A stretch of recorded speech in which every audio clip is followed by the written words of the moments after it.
육체를 정리하는 생활.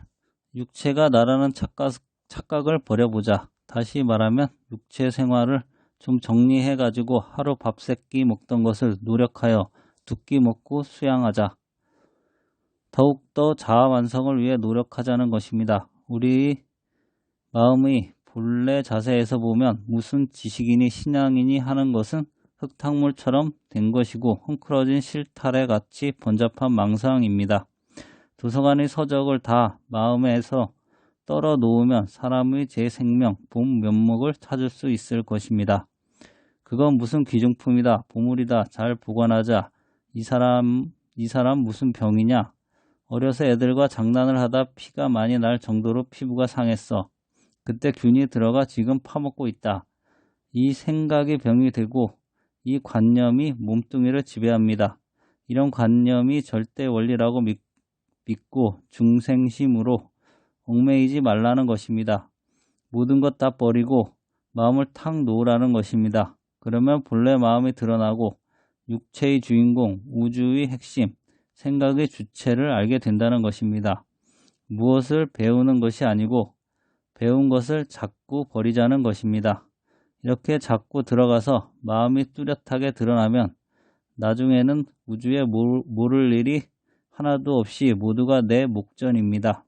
마음을 깨쳐 놓으면 내 눈 하나가 아니라 오관이 다 눈이 되고 귀가 됩니다. 귀라면 귀고 코라면 코고 거리가 없어집니다. 거리가 없다는 말은 둘이 아니라는 말이고 주관객관이 통일됐다는 뜻입니다. 육체를 나라고 하다 보니 주관객관의 거리가 인정되고 둘로 생각하지만 마음도 아닌 마음이 나인 줄 어느 정도 깨달으면 이 우주와 나는 둘이 아니라는 대목이 나옵니다. 그때 비로소 사람이 살 기분이 생깁니다. 나다 내 몸뚱이는 두들기며 깨지지만 이건 자살도 못한다. 자살할래야 방법이 없다. 세계의 수소탄이 다 내 몸에 맞는다 해도 육체는 죽을지 모르고 지구는 다 녹아 없어질지 모르지만 나는 죽을 수가 없구나 하는 진리를 환하게 보게 됩니다. 이렇게 불교를 알고 나면 죽음에 대한 공포가 그 시간부터 없어집니다. 동서 어디에도 구속된 데가 없고 이것 이전에 어떤 진리도 있을 수 없으며 이것을 구속할 아무것도 없습니다. 그게 모두 이렇게 앉아서 말 듣고 있습니다. 절대 자유인 것이 이 마음입니다. 내가 가령 어떤 사람을 일어나라 해서 일어났다면 그것은 그 사람 몸뚱이가 일어난 것도 아니고 내가 일으킨 것도 아니며 오직 그 사람 마음이 정한 것입니다. 만일 그 사람의 마음에 그런 결정이 안 나면 일어설 생각이 안 나면 칼로 목을 쳐도 안 일어섭니다. 절대 자유인 게 생명입니다. 아무리 시집가라 해도 안 가고 장가 오라 해도 안 옵니다. 그러므로 생명이란 영원한 것이며 절대 자유인 것이며 그리고 남녀노소 똑같이 평등하고 완전한 것입니다. 이 마음을 내놓고는 상대가 다 있고 대조가 다 있으며 완전한 게 없습니다. 가령 이 막대기는 짧은 것도 긴 것도 아닌데 긴 것이 나타나면 짧아지고 짧은 것이 나타나면 길어집니다.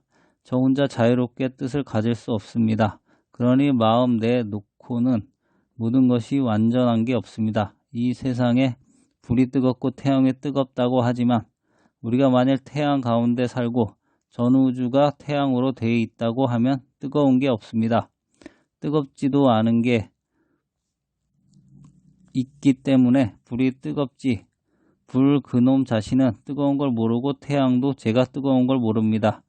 이것이 상대성 원리고 불교의 연기의 원리입니다.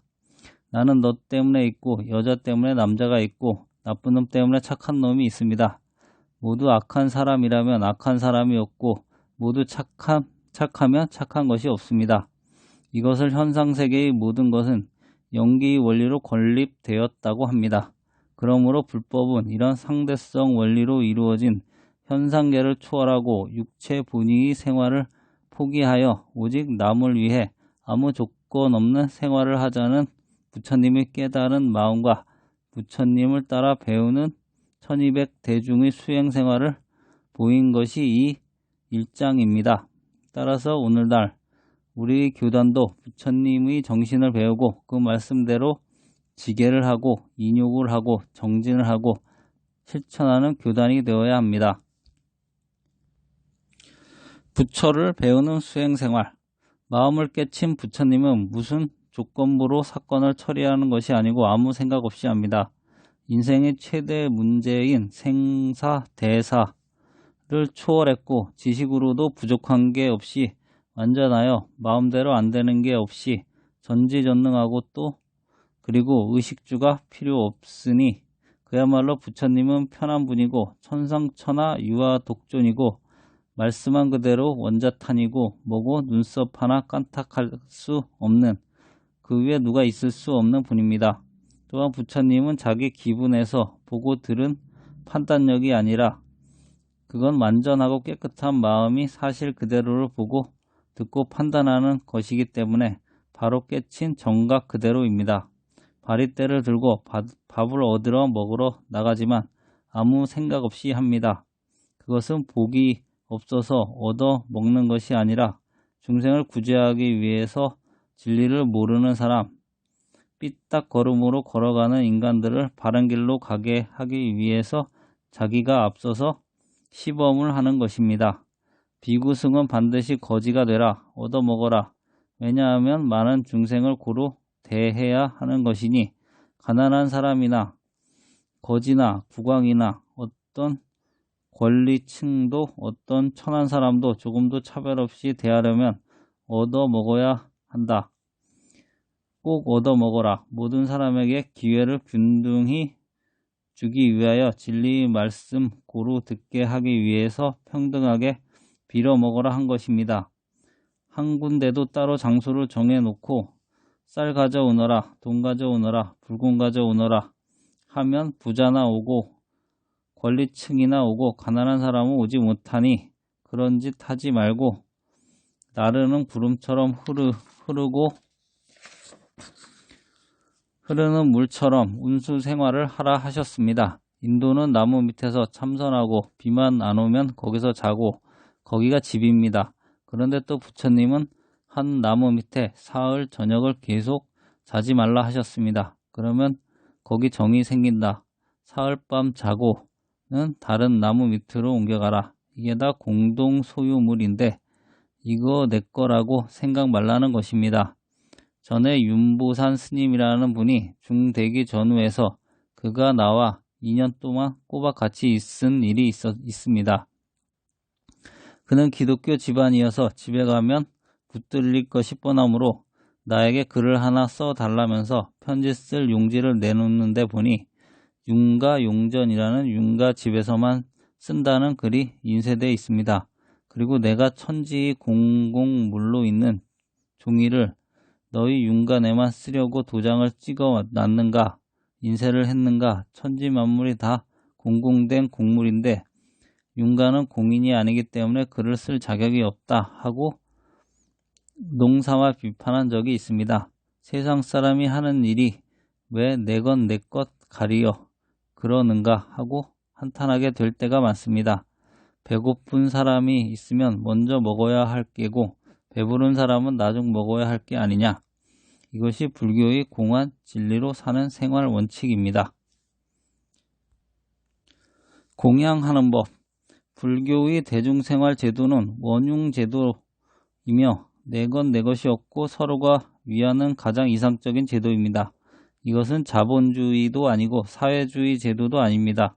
신도들이 어떤 물건을 공양하는 데 있어서도 가령 양말 몇 켤레 가져왔습니다. 스님 나누어 신으십시오. 이렇게 하면 됩니다. 이것이 요새는 잘못 타락되어 가지고 이것은 큰 스님부터 신고 이것은 아무 스님, 이것은 아무 스님 신으십시오 합니다. 이렇게 하는 것은 불법을 아는 신도가 아닙니다. 누구누구 신도라 하는 것은 그 양말 신은 사람도 죄가 됩니다. 대중평화도 깨집니다. 그것은 내 신도다, 그것은 내 신도다 하고 싸우게 됩니다. 쌀이나 돈을 가지고 와도 옷을 가져왔어도 어쩌고 저쩌고 할 것이 없습니다. 아무 소리 말고 들여 넣고 가는 것이 참 공양입니다. 그러면 여기서 중이 먼저 된 사람은 먼저 앉고 나중된 사람은 나중에 앉는 순서가 다 있고 모든 것이 다 평등하게 합니다. 그런 의식주는 절대 평등을 주장하지만 지식이나 도에 대해서는 그렇지 않습니다. 1시간 먼저 중이 된 사람과 1시간 나중에 중이 된 사람과의 차이는 엄격히 하고 앉는 차례까지 순서가 정확하지만 먼저 도통한 사람이 있다면 아무리 나중에 들어온 사람이라도 그 사람은 최고의 자리에 앉힙니다. 그리고 최고의 대우를 하고 그의 지도를 따라서 법을 배웁니다. 내가 없는 구도 생활. 금강경은 실제의 나, 얘기하고 얘기 듣는 마음자리, 실제의 자기, 쉽게 말해서 육체가 지닌 영혼, 영원히 불변하는 영혼을 깨우쳐줍니다. 이것만 깨달으면 의식주가 필요 없고 10,000가지 소원을 한꺼번에 성취해버리는 것입니다. 돈도 밥도 아무것도 필요 없습니다. 부처님을 배우는 승려도 절도 집도 없이 하는 것입니다. 절은 중이 거처하는 곳인 줄 알지만 지나가다 하룻밤 자고 가는 곳입니다. 더군다나 구름 같은 운수 생활이 곧 성직자의 생활입니다. 아무 욕심 없어야 그게 성직이지 남에게 대우나 받고 호강이 필요하든지 하면 그 시간부터 그 사람은 타락하는 것이고 탐진치의 업보에 떨어지는 것이며 종교는 멸망하는 것입니다.